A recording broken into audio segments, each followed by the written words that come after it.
The vote was already counted before I walked into the chamber. I could feel it.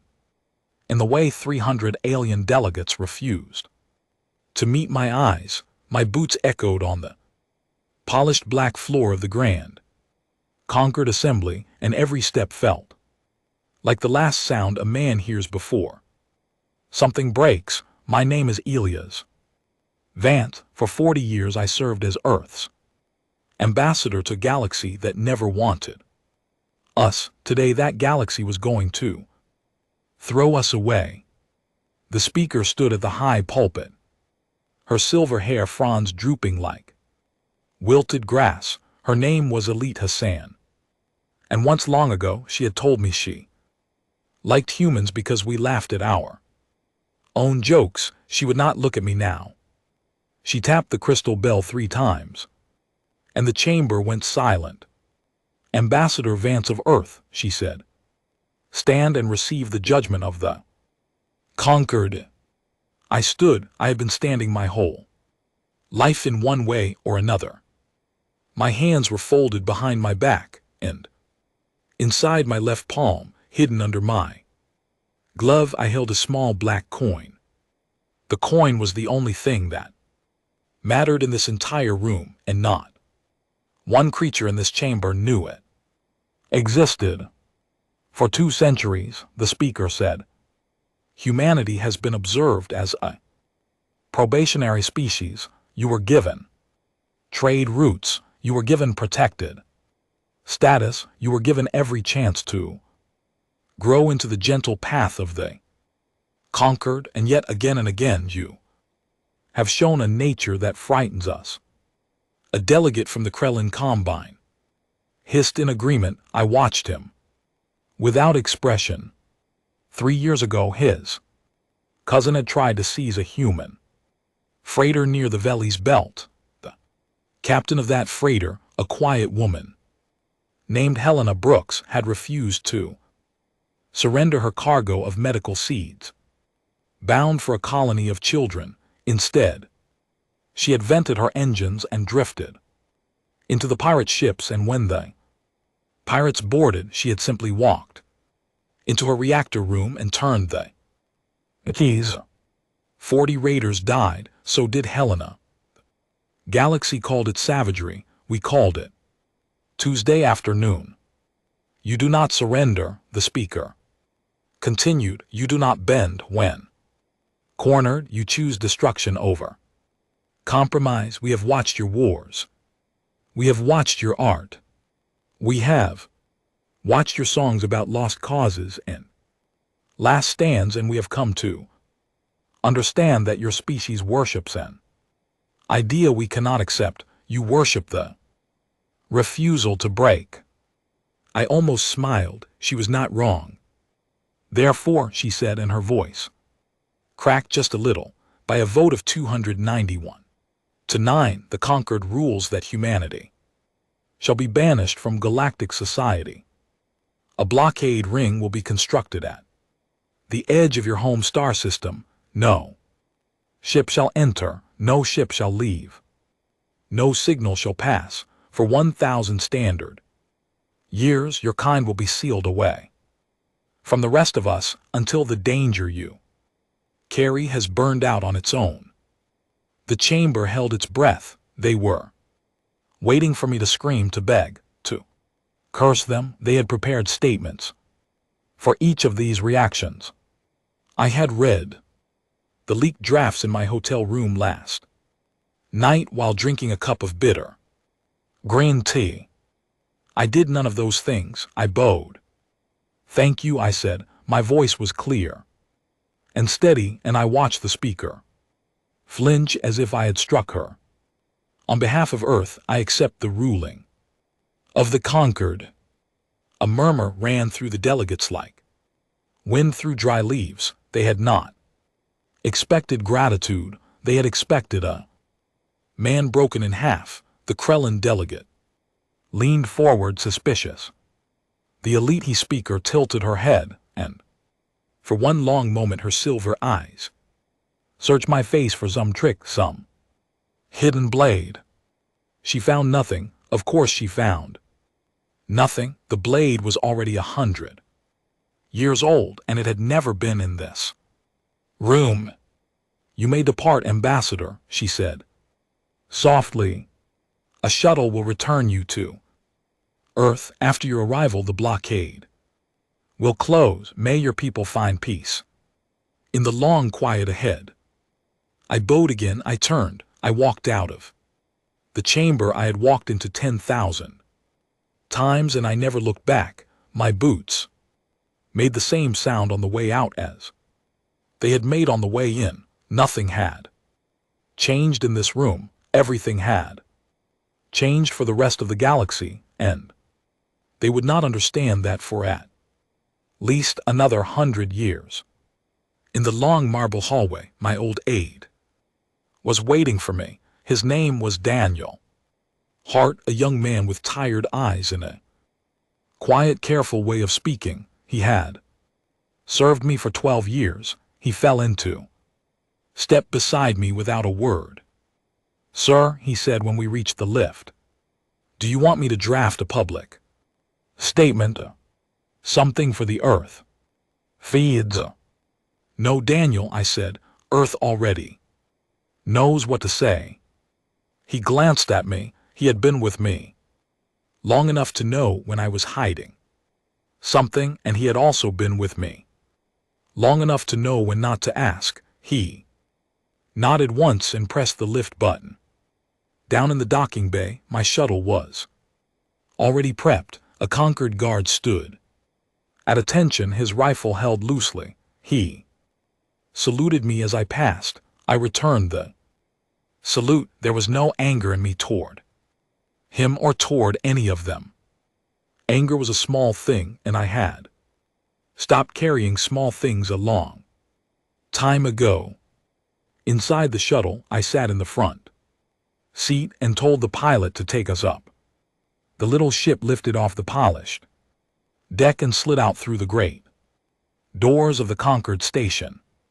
Below us, the planet of the Concord capital glowed, soft and blue with its rings of artificial moons spinning in slow patterns of light. It was beautiful, I had always thought. So even at the end, we slipped into the dark, and the pilot turned us toward the long jump corridor that would carry us home. As soon as the autopilot took over, I dismissed her to the rear cabin. She gave me a strange look, but she went. I was the ambassador. She did not argue. When the cabin door shut behind her, I opened my left glove and looked at the coin in my palm. It was small, smaller than a fingernail, black as the space outside the window. On one side it had no markings at all. On the other side it had 3 small dots arranged in a triangle. It looked like nothing. It looked like a piece of cheap costume jewelry, but this little coin was a transmitter, and it was tuned to a frequency that the Concord's best listeners had cleared as a routine weather pattern from a dead asteroid 40 years ago. I held the coin against the small glass port of the shuttle window. I closed my eyes. I thought of every human face I had ever known. I thought of my mother, who had taught me to plant tomatoes when I was 4 years old. I thought of my wife, who had died a decade before, smiling, telling me to keep going. I thought of all the children of all the worlds we had ever touched, and all the children we would never get to meet if we failed. I pressed the coin 3 times, slow and steady. 3 words went out into the dark. They were not words in any language the Concord could read. They were a pulse, heartbeat, a promise to anyone listening on the right channel, in the right corner of the cold black space at the edge of our solar system. Those 3 pulses would be translated into one simple human sentence: open the vault. The coin grew warm in my hand for half a second, then cooled. The signal had Gone, I tucked the coin back into my glove and leaned back in my seat. Somewhere on the far side of our sun, in a place the conquered had never thought to look, 11 million quiet machines began to wake up. I let myself smile. I had not smiled in 40 years, not really. The smile felt strange on my face, like a borrowed coat, but it fit.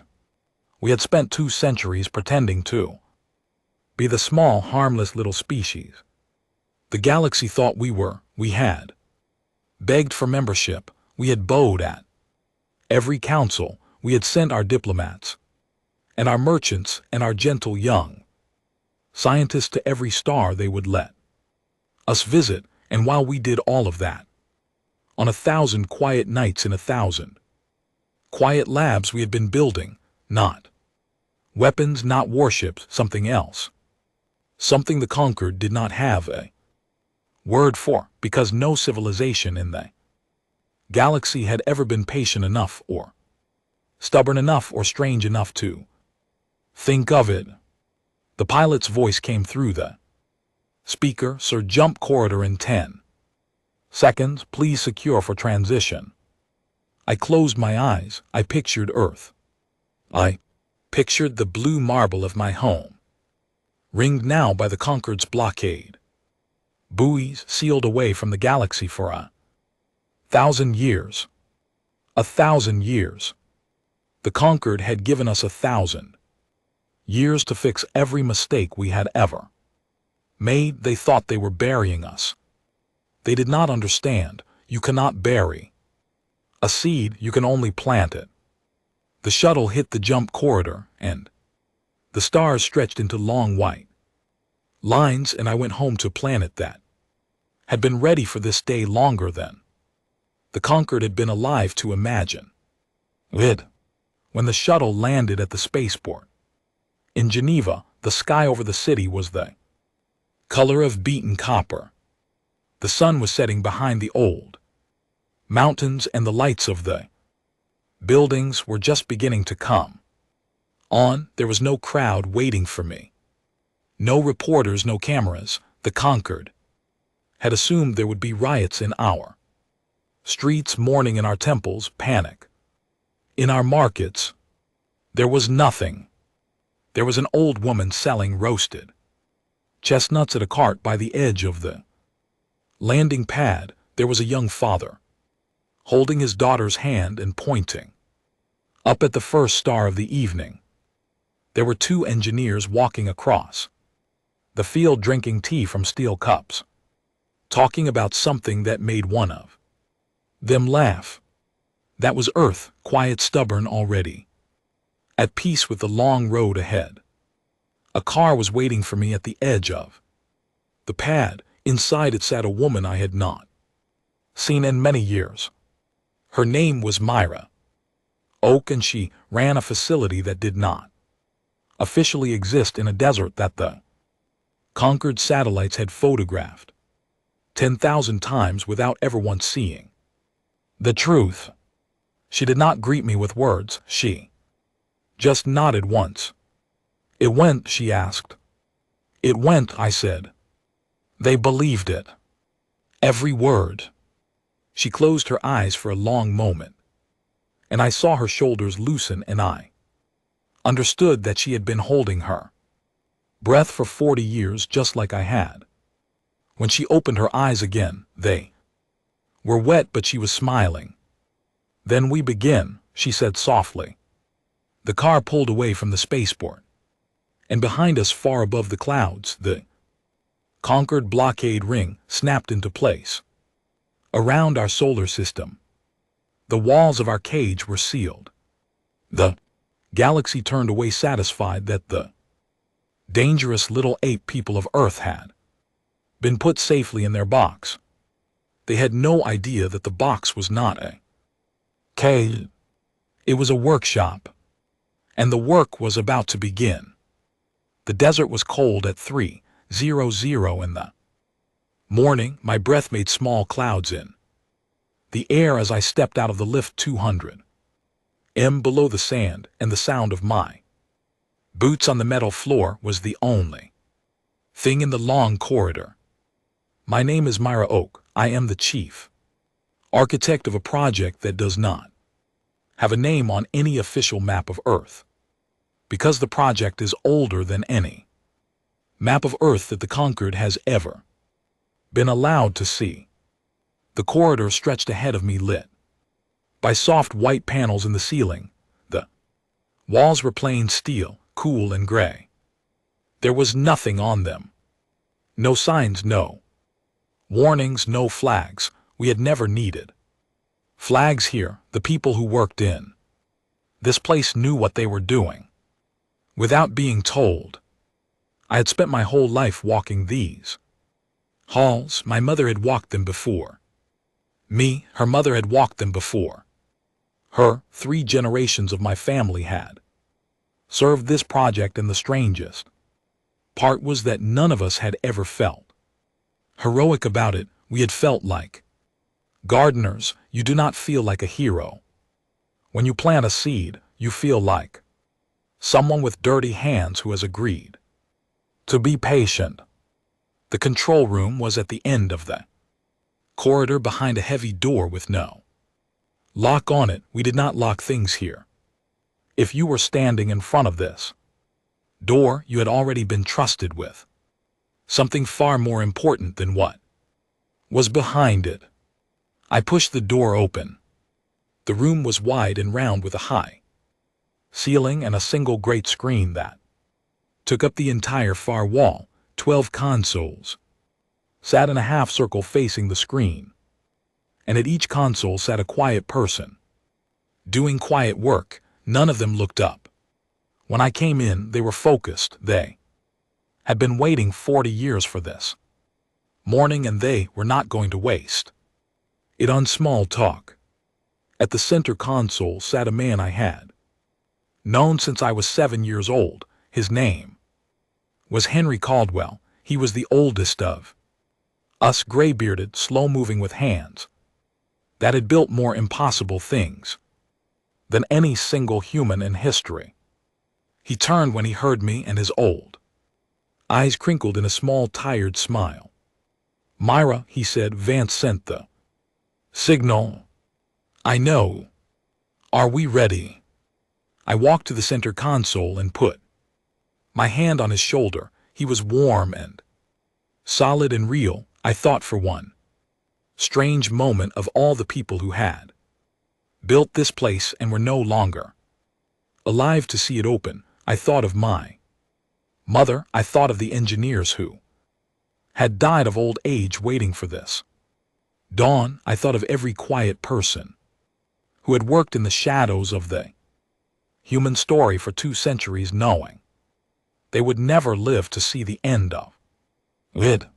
"We are ready," I said. "Open the vault." Henry nodded. He turned back to his console. His old fingers moved across the keys with the gentle confidence of a man playing a song he had practiced his entire life. The great screen on the far wall came alive, and a map of our solar system filled it in soft blue light. The map showed our sun in the center. The 8 planets sat in their orbits like familiar pebbles on a familiar path. The asteroid belt glowed in a thin gold ring, far out beyond Pluto, beyond the Kuiper belt, beyond everything the conquered had ever bothered to scan in detail, lay a region of space we called the Quiet. It was the Uit cloud, the great cold shell of frozen rocks and ancient ice that wrapped around our entire star system at a distance so vast that light itself took a year to cross part of it. The conquered blockade ring sat at the heliopause just inside the inner edge of the Quiet. The conquered had assumed that nothing important could exist beyond that line, nothing useful, nothing worth defending. They had built their cage around our home, and they had drawn the bars exactly where they thought the edge of our reach ended. They were wrong. The screen zoomed out. The blockade ring became a thin line of red dots, and beyond that line, beyond the heliopause, in the cold and the dark of the Uit cloud, the map began to light up. One light, then two, then 10, then 1,000, then 100,000. The lights kept coming. They came in waves and tides, in great rolling sweeps across the map, until the entire shell of the Uit cloud was glowing soft blue, like a second sun made of nothing but small steady points of patience. 11 million machines, each the size of a small refrigerator, each made of the toughest, simplest, most reliable materials we knew how to forge, each one carrying a tiny seed of human knowledge, human culture, human memory, and human stubbornness, each one capable of building a copy of itself out of any rock or chunk of ice it could reach. We had been seeding the quiet for 120 years. The conquered had never seen a single one of them, because the machines had been built to be silent. They emitted no heat. That mattered. They reflected no light. That mattered. They drifted in the cold, dark like smooth black stones in a frozen river, and they had been waiting. Now they woke up. Henry leaned back in his chair and let out a long, slow breath. There they are, he said softly, all of them, every one. 40 years of dormancy, and not a single failure. A young engineer at the console to my left, a woman named Clara Bishop, looked up with shining eyes. Dr. Oak, she said, the first replication wave is starting. I walked over and looked at her screen. The wave she was tracking was a small one, the first generation. The 11 million machines were already beginning to reach out with their quiet tools and harvest the simple raw materials of the Uit cloud, the ice and the dust and the loose rock, and they were beginning to build. In 1 hour there would be 22 million. In 1 day there would be billions. In 1 year there would be more of them than there were grains of sand on Earth's largest beaches. The conquered had given us 1,000 years. We did not need 1,000 years. We needed 40. Dr. Clara said, should I start the cultural broadcast? I nodded. Begin with the first archive. Slow and steady, there is no rush.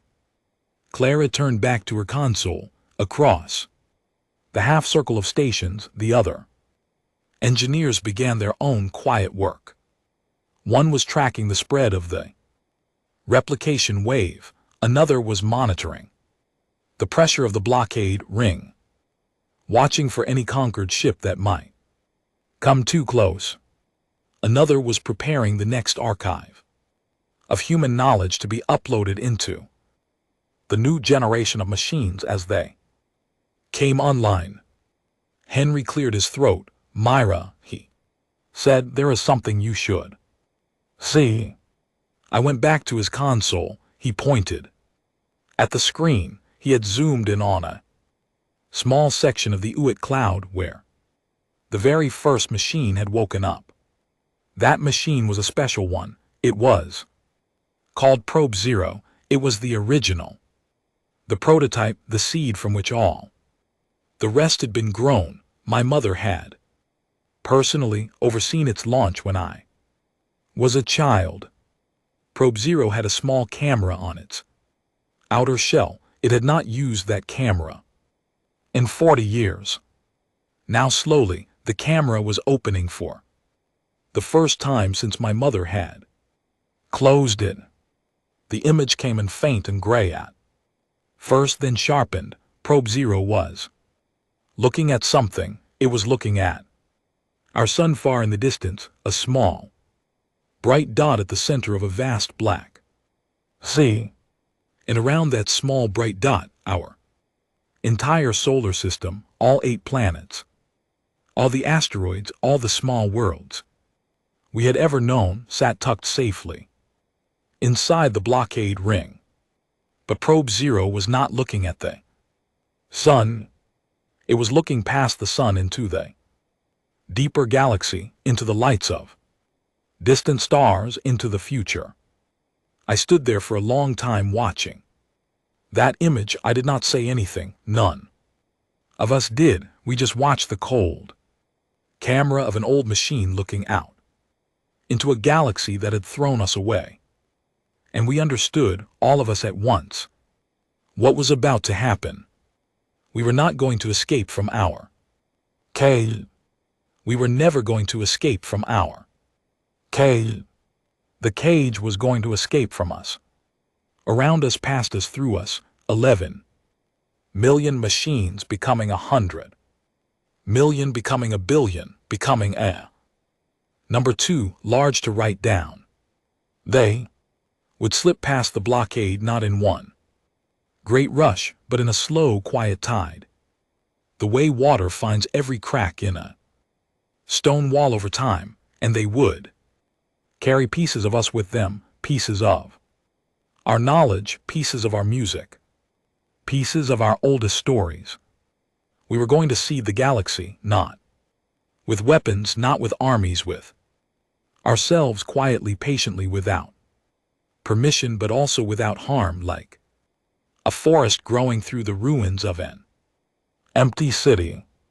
Henry put his hand over mine where it rested on the back of his chair. His hand was old and warm and shaking, just little. My grandmother started this, he said. Quietly, she built the first prototype. In her kitchen, she was a chemistry teacher. She thought it would never work. My mother thought the same thing, I said. And here we are, Henry said. Here we are. We stood there in the soft blue light of the screen, watching 11 million tiny lights bloom in the dark beyond our sun. And I felt something I had not felt in many years. I felt small, not in a sad way, in a good way. I felt like one bead in a long, long string of beads, and the string was longer than any one life could ever measure. A soft chime came from one of the consoles. Clara turned. Dr. Oak, she said, we have a problem. I went to her station immediately. What kind of problem? She pointed at her screen. A Concord patrol ship just changed course. It is on a slow sweep of the inner edge of the Uit cloud. It will pass within 3 light minutes of one of our replication clusters in about 6 hours. I felt my stomach tighten. Will it see anything? Clara shook her head slowly. Not visually. The shielding is good, but if it does a deep gravitational sweep, it might pick up the mass anomaly from the new generation of machines. That cluster is already bigger than it was an hour ago, and it is growing fast. Henry came up beside me. He looked at the screen for a long moment. Then he turned to me, and his old eyes were calm. Myra, he said, do you trust the plan? I thought about it. I thought about all the simulations we had run. I thought about the protocols we had built into every machine. I thought about the people who had designed those protocols, people who had been gone for 20, 30, 50 years, people who had never met me but had trusted me. Anyway, I trust the plan, I said. Then we let the plan work, Henry said. He turned to Clara. Tell the cluster to go quiet. No new replications until the patrol ship passes. The machines we already have will keep working at minimum output. Hide the new ones in the ice. Clara nodded and began typing. I watched her hands move, and I thought about how strange it was that the entire fate of my species might rest on whether 11 million small machines in the dark could be patient for 6 hours But of course they could be patient. We had built them to be patient. They were us in our purest form. They were they. Part of us that the conquered had never understood, the part that could wait. And GT snorts. And GT, the part that could plant a seed and not need to see the tree. 6 hours later, the conquered patrol ship swept past our cluster on its slow, lazy curve. It saw nothing. It scanned nothing. It logged a routine, boring shift and moved on. Aboard that ship, the captain was probably annoyed at having drawn such a quiet duty. He had no idea that he had just passed within 3 light minutes of the largest construction project in the history of any species he would ever meet, and that the project had simply held its breath while he went by because we had decided he was not worth the trouble of being seen. When the ship was gone, Clara turned to me, cluster going active again. Doctor. The lights on the great screen began to multiply once more. I left the control room some hours later. The desert above us was cold and dark, and the stars were so bright that you could see your own shadow by them. I walked out alone to the edge of the dunes, and I stood for a long time, looking up.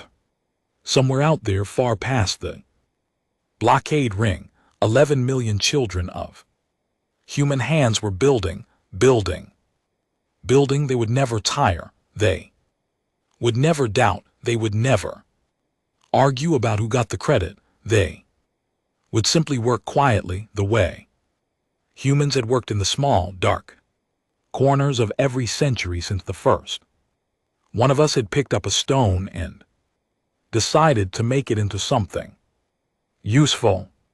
40 years, that was our timeline, not a 1040. In 40 years, the galaxy would begin to notice that something was different. They would not know what, they would not know why. They would see small, strange things happening at the edges of their maps, and they would file reports, and the reports would be filed away, and nobody would understand for a long time. By the time they understood, it would already be too late. I walked back to the lift in the dark. The wind was rising over the dunes, and the night was very, very quiet. We had been banished. We had said thank you. And now we were going to give the galaxy a gift it had not asked for and could not refuse and would not understand for 100 years. The work had begun. My name is Tivkorin Aleska, and I am only a low-rank intelligence analyst of the SSH Hellenic hegemony. I tell you this so you understand that I am not an important person. I'm the kind of person who reads small reports about small things in small star systems and writes longer reports about them and sends those reports to people who throw them in a drawer. I have done this work for 18 years.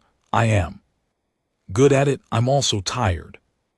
The morning everything began, I was eating a bowl of cold protein paste at my desk in the listening station above the planet Tesvine. Tesvine is a quiet world on the rim of conquered space. Nothing happens there. That is why I was sent there. They send analysts who do not cause trouble to the places where trouble does not happen.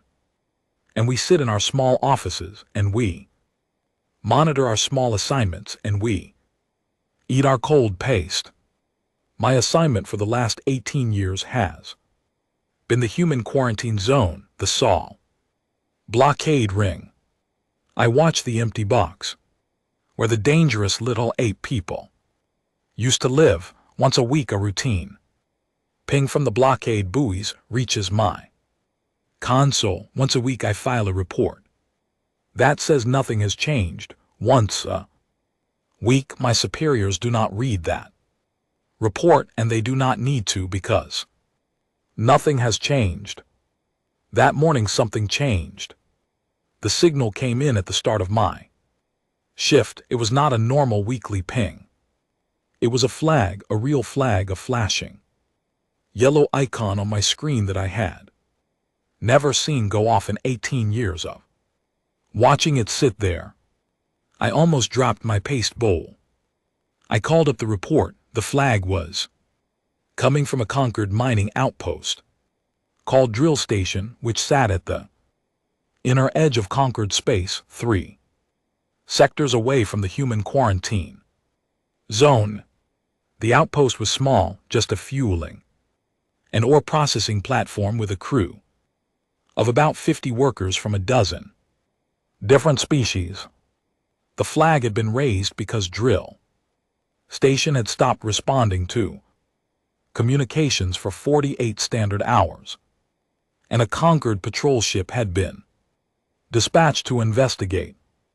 The patrol ship had reached Drill Station 6 hours ago. The Snorts patrol captain had filed a preliminary report. That report had been forwarded to me because the situation, in the captain's careful words, did not match any known incident pattern. When something does not match a pattern, the system flags an analyst. I was the analyst on duty, so now it was my problem. I read the captain's report. The patrol ship had docked at Drill Station and found the airlocks unlocked, the lights on, the air pressure normal. The ship's life support systems were running smoothly. The kitchen had food on the counter. There were teacups on the workers' tables, half finished, still slightly warm to the touch. But there was no crew.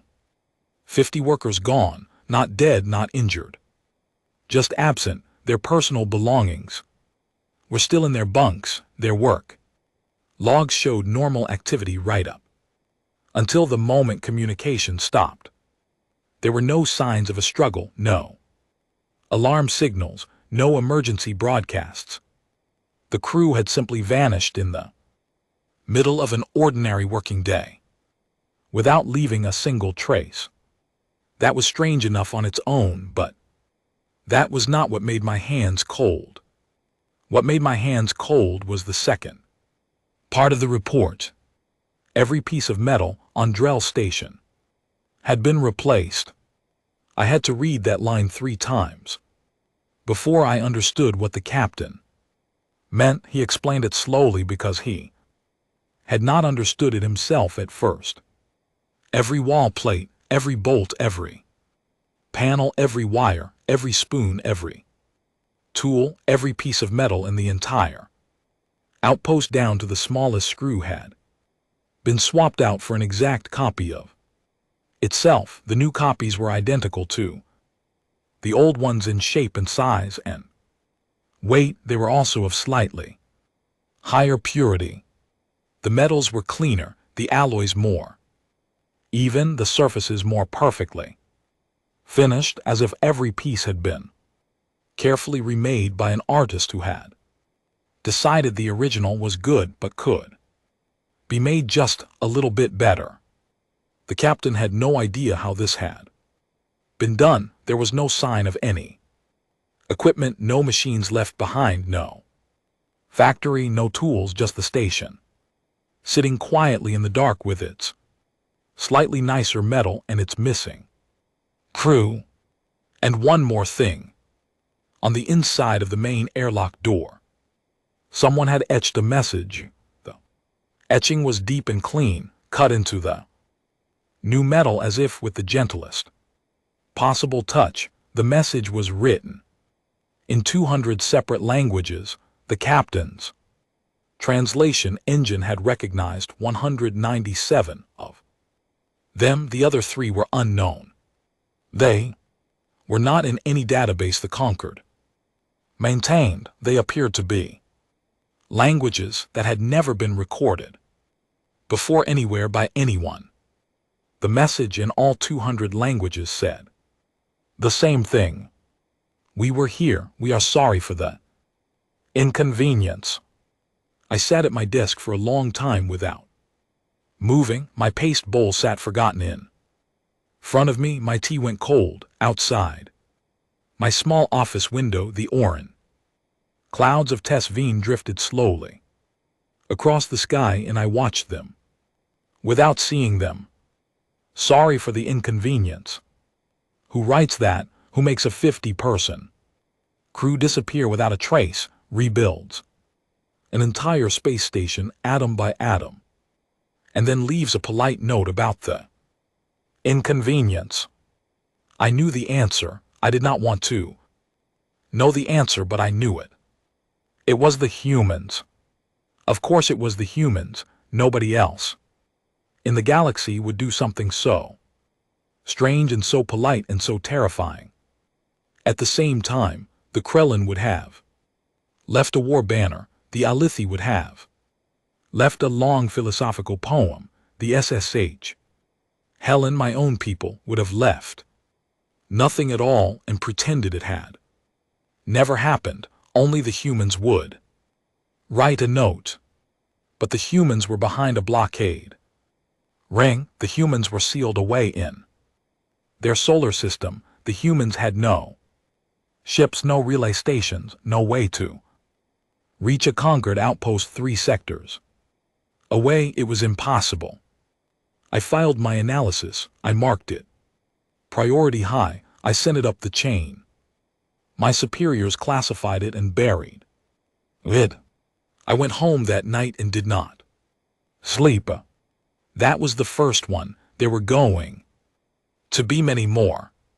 2 weeks later, a pirate fleet vanished. This was good news in the abstract sense. The fleet had been raiding shipping lanes near the Valleys belt for the better part of a year. 12 ships, about 400 raiders. They were the kind of people nobody wanted to deal with. The Conquered had put a bounty on them. 3 different navies had been hunting them. Nobody had managed to catch them.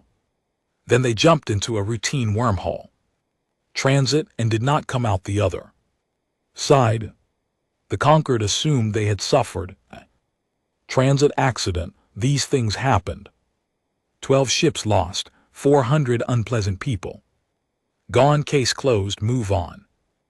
A year later, the fleet came back. They came out of the same wormhole, all 12 ships with all 400 crew alive, and, well, they surrendered themselves to the nearest Conquered patrol without firing a single shot. They came peacefully. They asked for legal counsel. They confessed to all their previous crimes and asked to be sentenced. Every single one of them, when interviewed, was a vegetarian. Every single one of them had developed an unexplained love for an old style of human music called jazz. Every single one of them, when asked what had happened during the missing year, gave the same calm answer.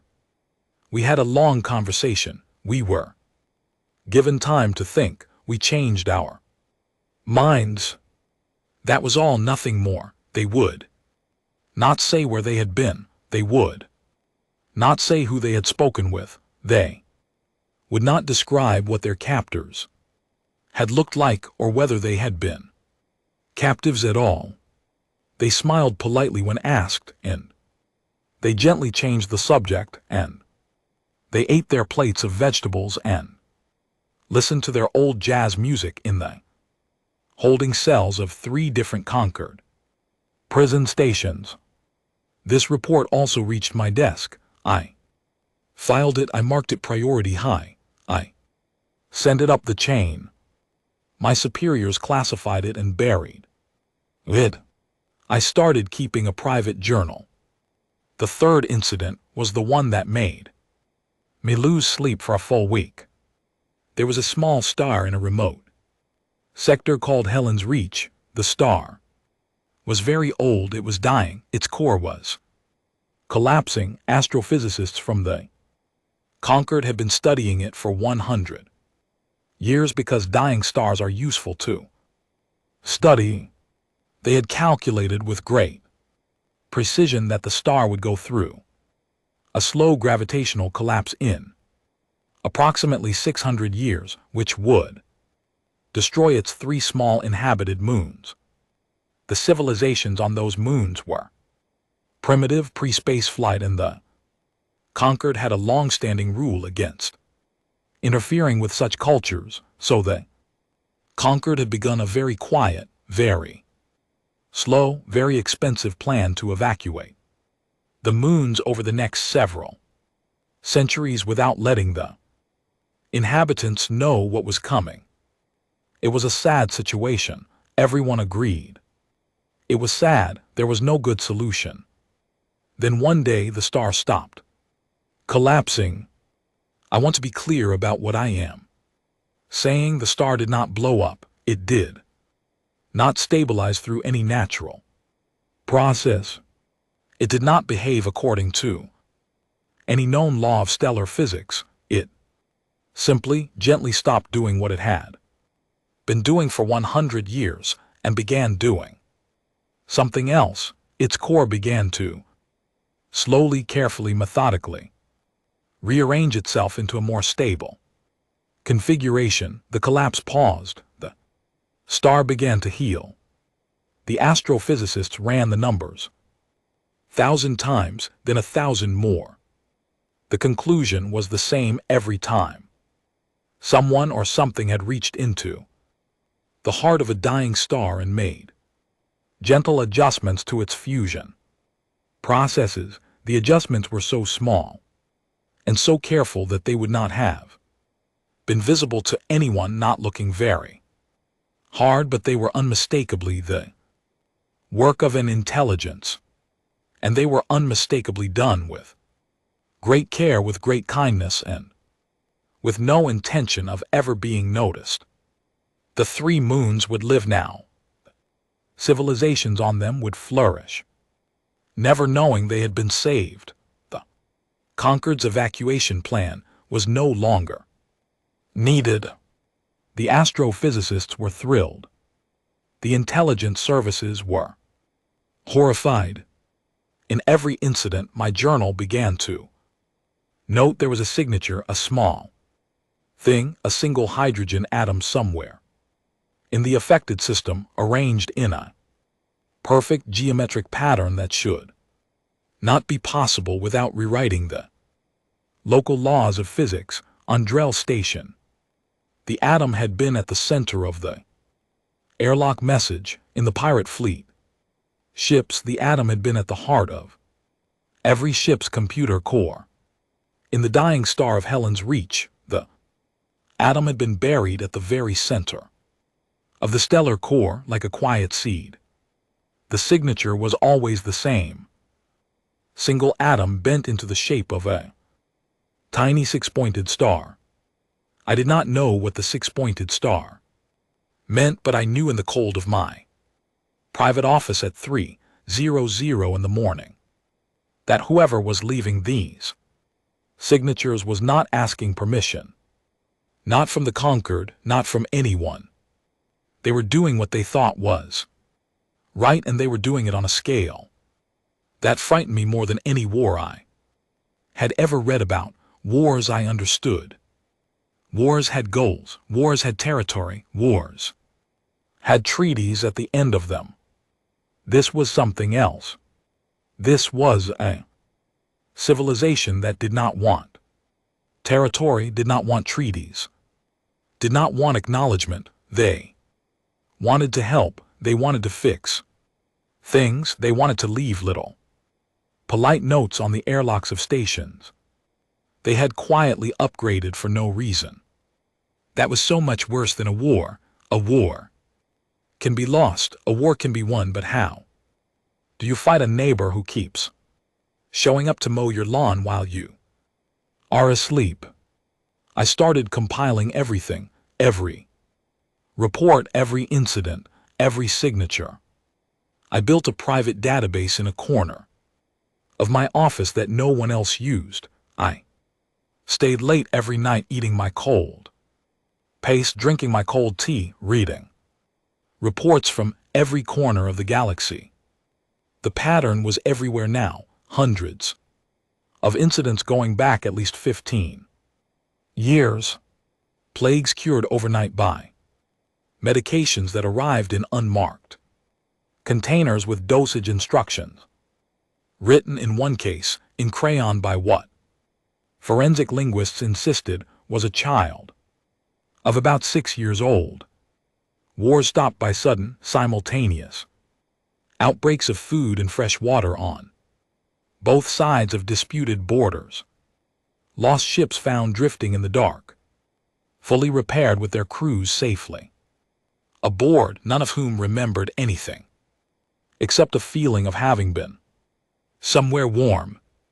Famines ended, diseases cured, quiet, careful, kindly interventions scattered across 2,000 light years of conquered territory, every one of them carrying the mark of the six-pointed star. I went to my supervisor. His name was Vrel Tomish, and he was a tired old SSH. Helen with a long career and a short temper. I brought in my database. I showed him the pattern. He looked at it for a long time, then he closed the file and looked at me. Tiv Korin, he said quietly, do you know how many civilizations would lose their footing if this became public? Sir, I said, I think people deserve to know. People, he said, deserve to keep believing the universe makes sense. Do you understand? I understood. He was telling me to bury it. He was telling me the way my superiors had been telling me for 18 years, that the work I did not matter and was not meant to matter. He was telling me to be a good little analyst and file my little reports and go home and eat my paste. I went home. I did not eat my paste. I sat at my window and watched the orange clouds, and I thought about the human ambassador I had seen on the news feeds 2 centuries ago, the day humanity had been banished. He had been an old man even then. I remembered his face. He had bowed politely to the conquered speaker after the verdict. He had said thank you. He had walked out of the chamber without a single tear or shout. I had thought at the time that he was a defeated man. I understood now that he had been a man who already knew the end of the story. Somewhere out there beyond a blockade ring that everyone had assumed was a cage, the humans had been doing something for 200 years. I did not know what, I did not know how, but I knew with a cold certainty I could not explain that the galaxy I had grown up in was not the galaxy I lived in anymore. The walls had not been broken. The walls had been ignored. The galaxy had been quietly, patiently, kindly reshaped around them, and almost no one had noticed. I opened my journal. I wrote one sentence at the top of a new page. They are already here.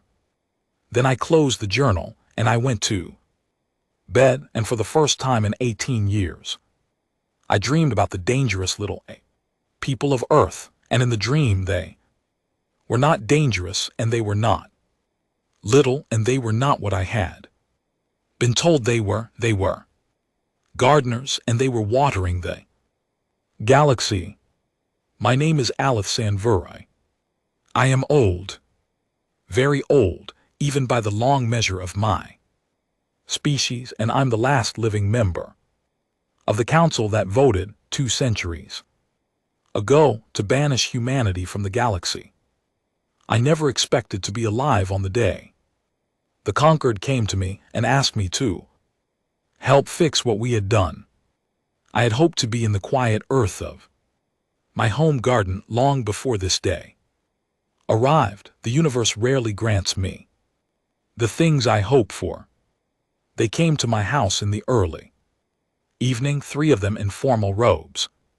2 were senior diplomats. The third was A young intelligence officer with the calm gray eyes of a person who had recently stopped sleeping well. I recognized that look. I had worn it myself long ago. I invited them in. I served them tea, because old habits do not die even at the end of a long life. The senior diplomat, a tall woman of the Drennan species, set her cup down. Without drinking from it, her hands were trembling slightly. "Speaker Vera," she said, "we need your help." "I am not the speaker anymore," I said gently. "I have not been the speaker for 140 years. You are the only living person who voted on the Earth banishment," she said. "We need someone who understands the old decision, because the new situation requires us to undo it." I almost laughed. I am too old to laugh. Mostly, but I almost did. I looked at her over the rim of my own cup, and I waited. She told me what had been happening. She told me about Drell Station. She told me about the pirate fleet that had returned as vegetarians. She told me about the dying star that had healed itself. She told me about the plagues and the famines and the wars that had been quietly, gently, unilaterally ended. She told me about the six-pointed star signatures, the polite notes, the children's crayon dosage instructions. She talked for nearly 2 hours, and the tea grew cold in our cups, and I did not interrupt her once. When she was finished, the young intelligence officer leaned forward. He had not spoken before. His voice was soft. "Speaker," he said, "we estimate that by now somewhere between 40 and 60% of the civilizations in conquered territory have benefited from at least one human intervention, probably more. Most of them do not know it. Many of them will never know it. The interventions are not advertised.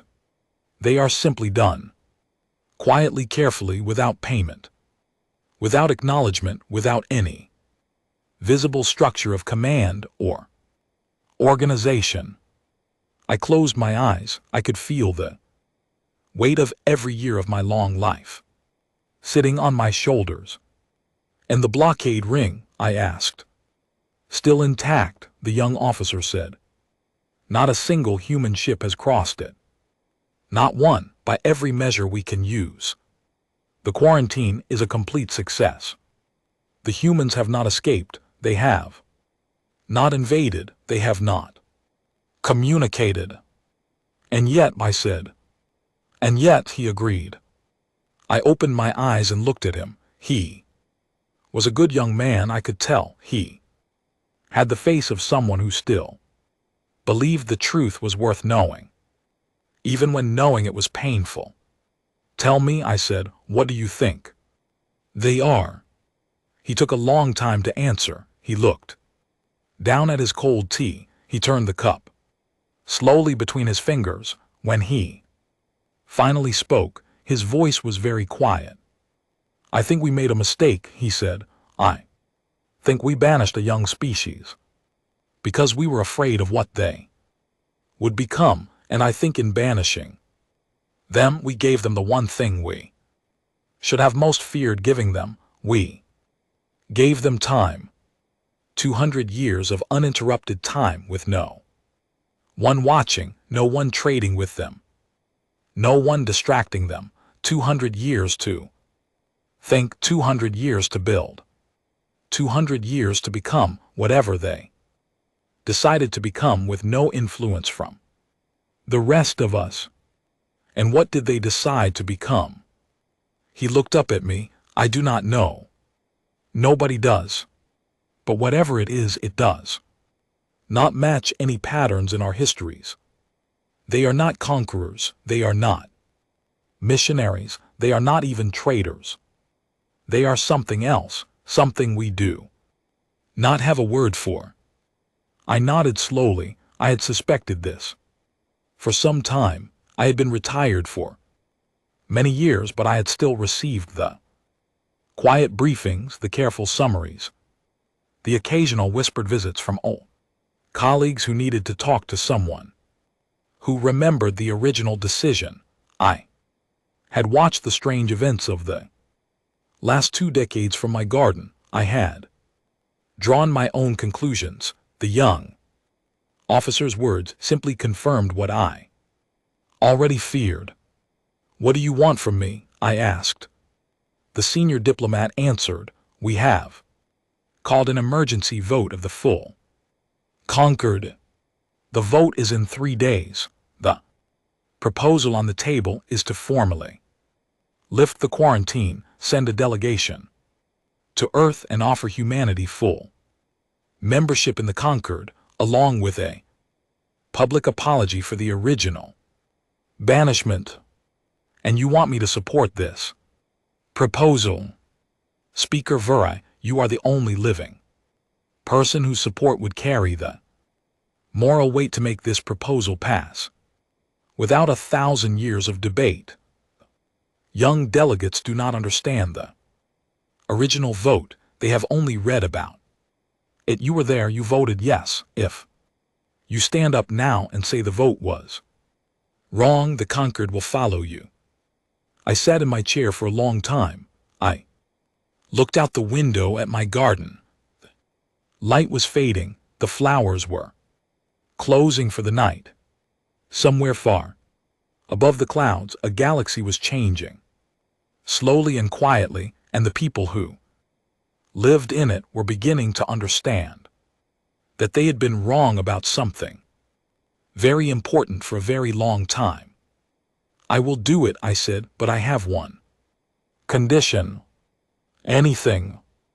"Before the vote, I want to see the evidence myself, all of it, not the briefings, not the summaries, the raw evidence, the reports, the signatures, the places they have touched. I want to walk through one of these incidents with my own feet. I want to see what they have done." The senior diplomat hesitated. "Speaker, that will take time. The closest active site is several days of travel away." "I am 273 years old," I said. "I have time." We left the next morning. The site they took me to was a small, inhabited moon in a forgotten sector.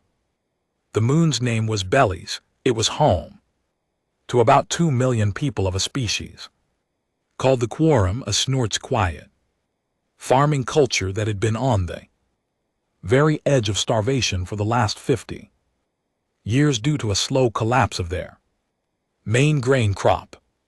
The Concord had been sending aid for decades, but the aid was thin and the situation was bleak. The Quorum had been preparing themselves with great dignity for the slow ending of their world. 3 months ago, the grain crop had returned. It had not just recovered, it had transformed. The Quorum's main grain, a tough purple stalk called Belly's root, had developed in a single growing season a new ability to draw nutrients from the moon's mineral-poor soil. The plants now grew larger than they had grown in 1,000 years. They produced more grain than the Quorum could eat. Famine had ended overnight. When Quorum botanists studied the new plants, they discovered that the chain was genetic. Something had altered the Belly's root's deep genetic code in every plant on every farm across the entire moon in a single growing season. The change was elegant, it was efficient, it was the work of a species with a far greater understanding of plant biology than the Quorum possessed, or the Concord possessed. The botanists also discovered something else in the genetic code of the new Belly's root, embedded inside a section that did nothing for the plant itself. There was a small geometric pattern. The pattern was made of base pairs, arranged in the unmistakable shape of a 6-pointed star. I walked through the belly's root fields, myself with my old hands trailing. Through the tall purple stalks, the wind was warm, the sky was a soft pink. Quorum children ran past me laughing, their faces full and healthy in a way that no quorum child had been for 50 years. Their parents stood by the edge of the fields and watched their children with the dazed eyes of people who had been preparing for a funeral and had been given a wedding instead. A quorum elder approached me. She was very old, almost as old as I was, with a face like worn stone. She bowed. "Speaker," she said, "is it true what they say, that we have been touched by a species we have never met?" "Yes," I said, "it seems to be true." "Will they ever come and tell us who they are?" I thought about it for a long time. The wind moved through the purple grain, and the laughter of the children carried across the field. "No," I said gently, "I do not think they will. I think they have decided that being known is not the point." The quorum elder closed her eyes. Tears rolled down her stone face. "Then how do we thank them?" "I do not think you can. I do not think they want to be thanked. I think they only want you to live." She stood there for a long time weeping into the warm wind. I stood beside her. We did not speak. That night in the small guest house the quorum had given me, I sat by an open window and looked up at the stars. I thought about the day 2 centuries ago, when I had stood at the high pulpit of the Grand Conquered Assembly and read out the verdict that banished humanity from the galaxy. I thought about Ambassador Vance, the old man with the steady eyes, who had bowed to me and thanked me and walked away. I had thought at the time that I was offering mercy. I had thought I was protecting the galaxy from a young species that had not yet learned to be gentle. I had been wrong. I had been wrong in a way that would take me the rest of my long life to fully understand. I had not banished a dangerous people. I had banished a patient people, and the patient people, given time and space and silence, had become something the dangerous galaxy had never been brave enough to become on its own. They had become quietly kind on a scale we could not measure, without payment, without recognition, without any need to be seen. And we, in our wisdom, had locked them away from us for 1,000 years. I went to my bed that night, and I did not sleep, and I thought about the vote that was coming in 2 days, and I knew what I was going to do. The Grand Conquered Assembly was full too. Standing room when I walked in, 300 delegations, thousands of observers, the galleries packed with reporters from 100 worlds. The hush that fell when I entered was the deepest I had heard in my long life. I was older than every other being in the room by a wide margin. They watched me walk down the long aisle the way you watch your grandparent walk into a room they will not walk out of, with reverence, with sadness, with something close to fear. I climbed the small steps to the high pulpit. I had not stood at this pulpit in 140 years. The wood under my hands was the same wood I remembered. It had been polished 1,000 times since my last visit, but it was the same. Some things do not change. I looked out at the assembly. I let the silence hold for a long moment. Then I spoke. "I am Alathan Var Eyes," I said. 203 years ago I stood in this exact place, on this exact wood, and I voted to banish humanity from the galaxy. I voted. Yes, I led that vote. I told myself at the time that I was being merciful. I Told myself I was protecting the galaxy from a dangerous young species that did not yet understand the gentle way. I paused. The chamber was so quiet I could hear the soft hum of the air. Recycling system. I was wrong. The murmur that ran through the chamber was like the tide. I waited for it to settle. I was wrong about humanity. I was wrong about what banishment would do to them.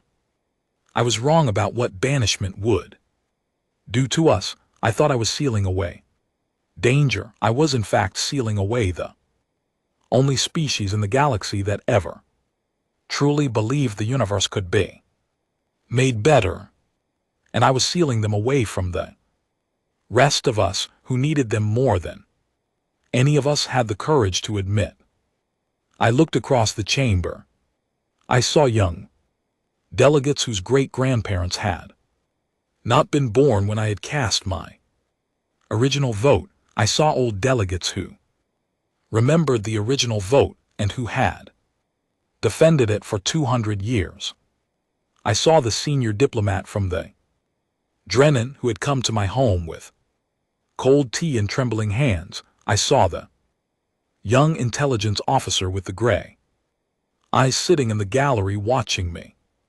For 200 years, I said, humanity has been quietly fixing things, not for us, not for praise, not for trade, just because they could, just because someone needed it done, and they were willing to do it, and they did not need any of us to know they had done it. They have healed dying stars. They have ended famines on worlds we had given up on. They have cured plagues we did not have the courage to cure. They have stopped wars by being kinder than the people who were fighting them. They have done all of this without leaving their home star system. They have done all of this from inside the cage we built around them, because the cage was never strong enough to hold the kind of patient kindness that they had quietly chosen to become. I lifted my old hand. My voice was clear and steady, and I did not feel 273 years old anymore. I felt like the young speaker who had been asked to make a hard decision and who had finally, after a long life, learned how to make the right one. I move, I said, that the conquered vote today in this chamber to lift the quarantine on Earth, to dismantle the blockade ring, to send a delegation to humanity, not with offers of membership, but with a simple question. The question is this: will you forgive us? The chamber went silent. Then the Drennan diplomat stood up. She raised her hand to second the motion. Then 100 more delegates stood. Then 1,000, then every person in the chamber slowly, one by one, until the entire Grand Conquered Assembly was on its feet and the vote was called, and the result was unanimous. I sat down on the small bench behind the pulpit. I closed my eyes. I felt very tired and very old and very, very glad. The delegation was sent 2 weeks later. It was led by the senior diplomat. The young intelligence officer went with them. They carried no weapons. They carried no demands. They carried only a message, and the message was the question. I did not go with them. I was too old, and the journey was long, and I had said what I needed to say. I went home to my garden. I sat among my flowers. I watched the sky. I waited to find out what humanity would say. My name is Ilyas Vance. I am 243 years old, and I'm the last man alive who remembers the day we were banished. I have outlived every member of the council that judged us, every aide who served me, every diplomat who walked beside me, every friend I had on the day I sent the signal that opened the vault. I have outlived my wife by more than 2 centuries. I have outlived my children. I am the last keeper of the original promise, and today I am going to keep it. I am sitting in a small wooden ship at the edge of the blockade ring. The ship is made of oak and birch with brass fittings and a single mast. From the outside, it looks like something that should not be capable of crossing a river, much less an ocean of stars, but it is. The wood is grown from trees that drank from soil seeded with our oldest machines, and the brass is mined from asteroids by our quietest hands, and the engines hidden under the deck are technologies that the galaxy will not understand for another 1,000 years. The ship is a kind of joke. It is a quiet, gentle joke that humanity has chosen to make at this moment, because we want the people who meet us today to understand immediately that we are not what they expected. The conquered delegation is approaching. I can see their ship on the simple wooden compass at my elbow, 3 of them. A senior diplomat from a species called the Drennan, 2 assistants, and a young intelligence officer with the gray eyes of a person who has been losing sleep over something for a long time. They are flying a beautiful silver vessel shaped like a curved leaf with flowing lines and gentle lights, and they have been coming toward me for the last hour. I've been alone here for 3 days. I came alone on purpose. There is no one else from Earth aboard this little wooden ship. I'm old and I am tired, but the vault that we opened 2 centuries ago has done its work, and the galaxy is now a place where one old man in a wooden boat can wait for an apology without needing any guard or weapon to keep him safe. The galaxy did not know it was already this kind of place, but it was. We had made it so, slowly, patiently, without telling anyone. The silver leaf ship slows. It comes to a stop a respectful distance from me. The senior diplomat hails me on the simplest possible communications band. Her voice is calm and beautiful, and she introduces herself with great formality. I respond in her own language. I welcome her. I invite her aboard. She comes alone in a small shuttle, dressed in formal robes the color of fresh snow. She lands her shuttle on the deck of my little wooden ship, which is bigger inside than it appears from outside, because we long ago stopped caring about the difference between inside and outside in any way the conquered would understand. She steps out. She looks around at the wood and the brass and the simple quiet of the deck. She looks at me. I am sitting in a wooden chair at the back of the ship by the wheel. I am dressed in a plain gray coat. My hair is white. My hands are folded in my lap. I look like an old farmer waiting for a sunset.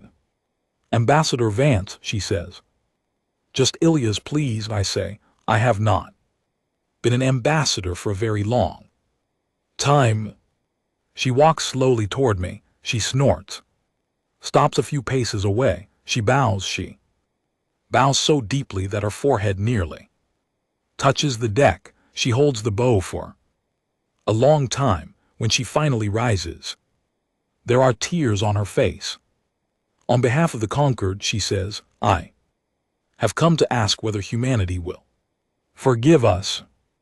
I look at her for a long moment. I think about every council member who voted to banish us 2 centuries ago. I think about the young speaker, Alith San, who had bowed her head with such genuine pity as she read out our sentence. I think about how she had thought she was being kind. I think about how she was still alive somewhere far away, an ancient figure now who had cast the deciding vote 2 weeks ago to send this woman to me. I am not angry. I have not been angry in a very long time. Anger is a small thing and it would not fit on this little ship. Tell me, I say gently, what you have come to offer. She begins her prepared speech. She tells me that the conquered has voted to lift the quarantine, that the blockade ring has already begun to be dismantled, that the conquered wishes to offer humanity full and immediate membership, with seats on every council, voting rights in every chamber, and a public apology to be read aloud in every assembly across galactic space. She tells me that the conquered has prepared a treaty of partnership, treaty of trade, a treaty of mutual defense, and a treaty of cultural exchange. She tells me that humanity will be welcomed home. She finishes. She looks at me with hope in her tired eyes. I let the silence sit between us for a long time. The stars wheel slowly past the deck. A small breeze generated by the ship for comfort ruffles my white hair.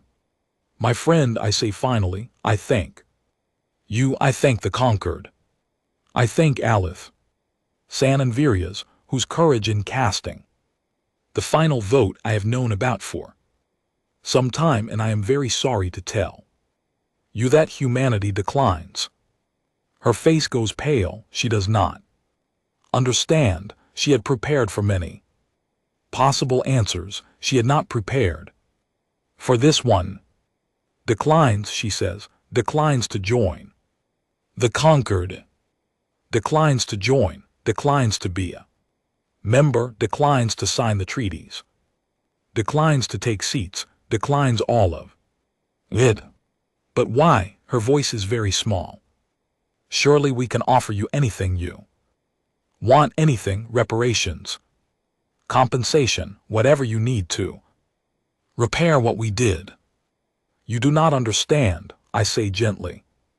And that is why we decline. We decline because you do not understand, and we decline kindly because you cannot help not understanding, and we do not want to punish you for it. She is silent. She waits. I stand up slowly. My old bones complain, but they hold. I walk to the railing of the ship. I look out at the stars. The dismantled pieces of the blockade ring drift past in the dark, slowly tumbling, their lights gone out forever. They look like a wedding ring left on a nightstand by someone who has quietly walked out of the marriage. For 200 years, I say, we built not weapons, not warships, not empires. We built ourselves quietly, patiently. Without anyone watching, we grew in directions the galaxy did not have words for. We became something that does not fit into your charters and your councils and your treaties, not because we are better than you. We are not better. We are not worse. We are simply different. Now, different in a way that is not compatible with the way the conquered is built. What way? She asks. What way are you different? I turn to look at her. Her face is wet with tears and her eyes are searching mine for an answer that will let her go home with something to report. We do not need permission, I say. She frowns. I do not understand. Of course you do not. That is the gentle joke of it. The conquered is built on permission, on agreements, on treaties, on who is allowed to do what, where, and to whom. The whole architecture of your civilization is based on the idea that important things must be agreed upon by councils before they can happen. We used to be like that too. We had councils. We had treaties. We had laws about who was allowed to help whom. I put my old hand on the wooden railing. The wood is warm under my palm. Then we were given 200 years alone. No councils to ask, no treaties to sign. No one to give us permission for anything, and in that time we slowly stopped needing permission. We learned to ask only one question before we did anything. The question was, will this help? If the answer was yes, we did it. If the answer was no, we did not. We did not ask whose territory we were in. We did not ask whose charter we were violating. We did not ask whose pride we were bruising. We just asked, will this help? And we acted accordingly. She is staring at me. She snorts, is beginning to understand, and she is beginning to be afraid. That, I say softly, is why we cannot join the conquered, because if we joined, we would have to start asking permission. Again, we would have to file requests. We would have to wait for votes. We would have to let dying stars die. Because the paperwork was not finished. We would have to let plagues spread. Because the consent forms were still being drafted, we would have to let children starve because their planet was not in a member jurisdiction, and we will not do that. We have learned not to do that. We will not unlearn it now. I turn back to her. I smile gently.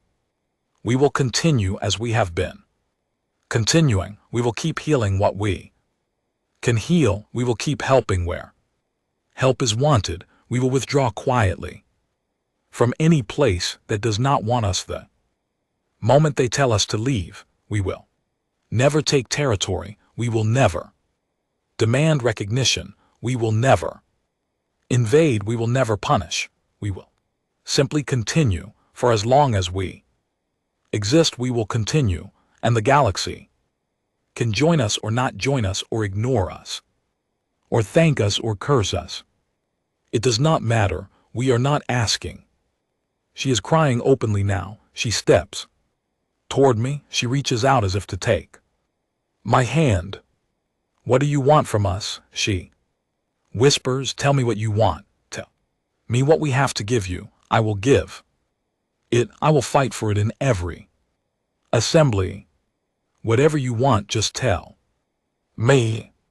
I take her hand. Her hand is small in mine. She is much older than she looks, but she feels like a child to me because everyone feels like a child to me now.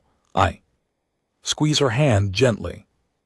My friend, I say, we do not want anything. We never wanted anything. That was always the part you could not understand.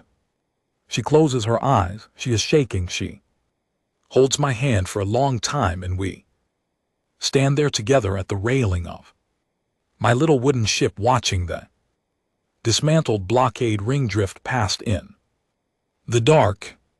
When she finally speaks again, her voice is very quiet. What do I tell them when I go back? Tell them the truth. Tell them humanity is grateful for the apology. Tell them we accept it fully and without reservation. Tell them that we wish them well. Tell them that we will not be joining the conquered, and that we ask only to be allowed to continue our work. Tell them that we will not interfere in their politics. Tell them that we will not take their territory. Tell them that we will simply keep being what we have become, and that they are welcome to learn from us or not learn from us as they choose. And if they ask what you have become, what do I say? I smile. The smile is small and tired, and sad and happy all at once. Tell them we have become gardeners. I say, tell them the galaxy is our garden now, and we are not its owners. We are only its caretakers. The garden does not belong to us. It belongs to itself. We just water it when it needs watering, and we leave when our work is done. Tell them that. Tell them that there is no payment for a gardener's work except the joy of seeing things grow. Tell them that. Tell them everything. She lets go of my hand. She bows again, even more deeply than before. Then she turns and walks slowly back to her shuttle. She stops at the door. She turns to look at me one last time. Will I ever see you again? She asks. No, I say. I'm very old and I am almost finished, but you will see other humans. You will see them in unexpected places doing unexpected things, leaving small polite notes behind them. You will know us when you see us. We will be the ones who do not ask for credit. She nods. She steps into her shuttle. The shuttle lifts off the deck and returns to her silver leaf ship. Leaf ship turns and begins the long journey home. I stand at the railing for a long time. After they are gone, the stars are very bright. The galaxy is very quiet. Somewhere far behind me, in a small house with a small garden, an old elite woman is waiting to hear what humanity has said. Somewhere in front of me, 11 million descendants of our oldest machines are continuing their patient work unbothered by treaties or councils or the comings and goings of empires. Somewhere on Earth, in a small office 200 under the desert, a young engineer who is not yet born will one day take over the work that Myra Oak began, and the work that her mother began before her, and the work that began long before any of us. I take the small black coin out of my coat pocket, the coin I have carried for 203 years. The coin I pressed 3 times in the back of a shuttle on the day I sent the signal that opened the vault. I hold the coin against the wooden railing. I press it 3 times, slow and steady. 3 pulses go out into the dark. They are not words in any language the conquered can read. They are a heartbeat, a promise, a quiet little human goodbye to a long human chapter that has now finally gently come to an end. To anyone listening on the right channel, in the right corner of the cold black space, the 3 pulses translate into one simple sentence: close the vault. The vault was a tool. We built it for hard time. The hard time is over. We do not need the tool anymore. We can put it down now, the way a gardener puts down a shovel at the end of a long day's work. Tomorrow the gardener will pick up something else, a rake perhaps, or a watering can. The work continues, only the tools change. The coin grows warm in my hand for half a second, then cools. The signal has gone somewhere far away in the cold quiet beyond our sun. 11 million machines and all their countless descendants gently change their patterns of work the way a great forest changes its breathing in the autumn. They do not stop. They will never stop. They simply move into a new season. I tuck the coin back into my pocket. I sit down in my wooden chair. I look up at the stars. I am very tired. I have been alive for a very long time. I think perhaps I am ready to rest now. I think perhaps I have done my work, and the work that comes next will belong to people I will never meet, who will be kinder and wiser and stranger than I ever knew how to be. I close my eyes. The little wooden ship rocks gently in the empty dark. The stars wheel slowly past, somewhere in a quiet desert, in a quiet garden, in a quiet corner of a galaxy that did not know how badly it needed gardeners. The work continues and will continue for as long as anyone is willing to do it. I let go of the wheel. I let go of the coin. I let go of the long, long story. I let go. The end.